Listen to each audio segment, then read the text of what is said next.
If I Ran for President by Catherine Steer. It would be great to run for President of the United States. If I ran for President, I'd hope the people of the United States would choose me for a very important job, the job of leading our country. And I'd hope to follow in the footsteps of our past presidents, such as George Washington, our first president, Thomas Jefferson, Theodore Roosevelt, and Abraham Lincoln. I'd have to think carefully about my decisions to run for president. I would want to know how my family felt about it too.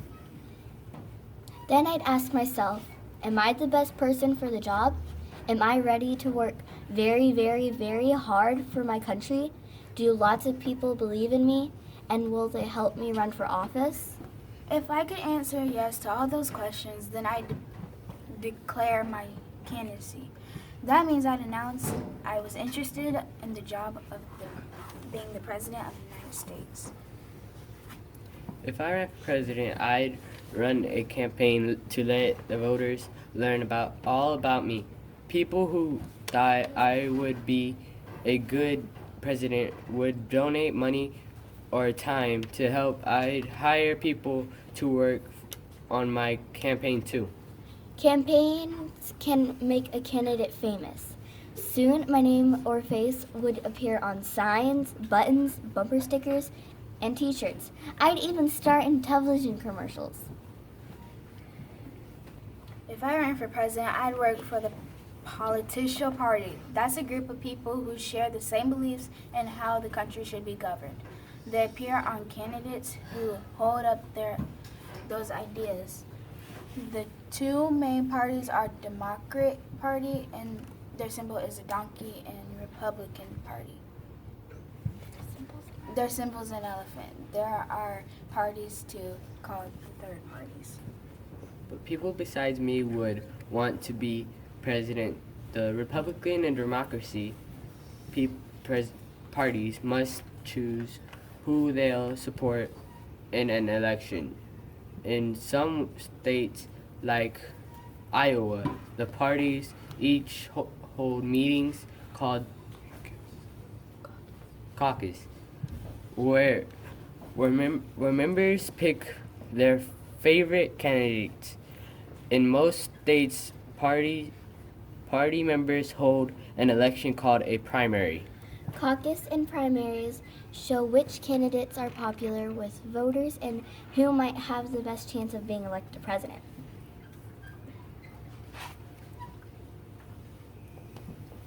In the summer before the election, the political parties announce their candidate for president. The major parties make the announcement at meetings called conventions. Each state sends delegates to the convention. Delegates votes for a candidate who was the most popular in their states. A convention looks like a big celebration full of cheers and chanting, balloons and confetti. Millions of Americans watch the excitement on TV. By the time of the convention, everyone usually knows which candidate will be chosen, but the delegates still hold a vote. If my party chose me for president, I'd make a speech to get everyone excited about helping me win. I'd tell the American people about my platform, my plans and ideas for our country. My running mate would make a speech too. That's the person who my vice president would be if I became president. If I ran for president, I'd be invited to the debate with other presidential candidates. A person called the moderator would ask us questions. People across the country would listen carefully to our answers. Reporters would ask me questions too about my life, my family, even my kitten Sassy. They'd print older photos of me in newspapers and magazines, like the snapshot of me in my superhero costume or my baby pictures when I still wore diapers. If I ran for president, I would travel the country to meet lots of people. I'd have my own campaign bus or airplane to take me from place to place.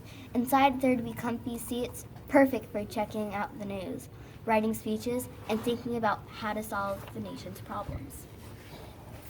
I'd take naps too. I need the extra sleep. I'd work hard and be very busy all in one week. I might share cereal with kindergartners in California,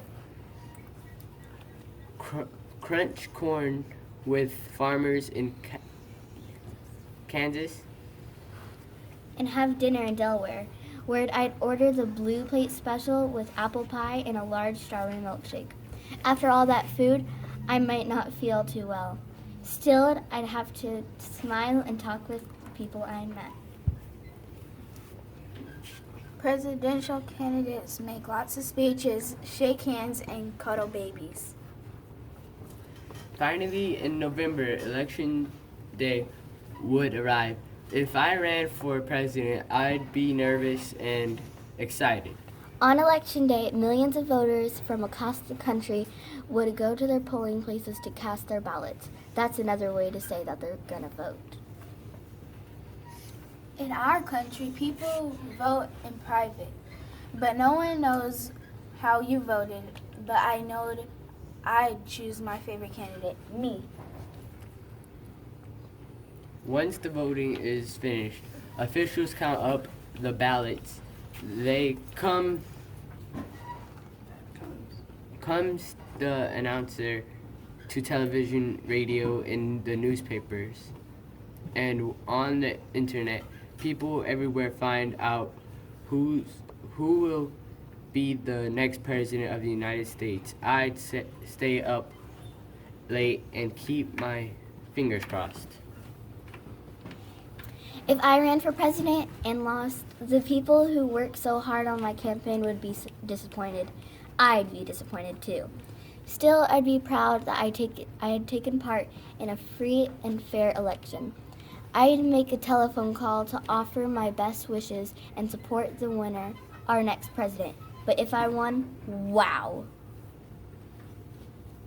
On January 20th, I'd say the words of the oath of office and be sworn in as president. On that day, my inauguration day would be a parade and a fancy ball.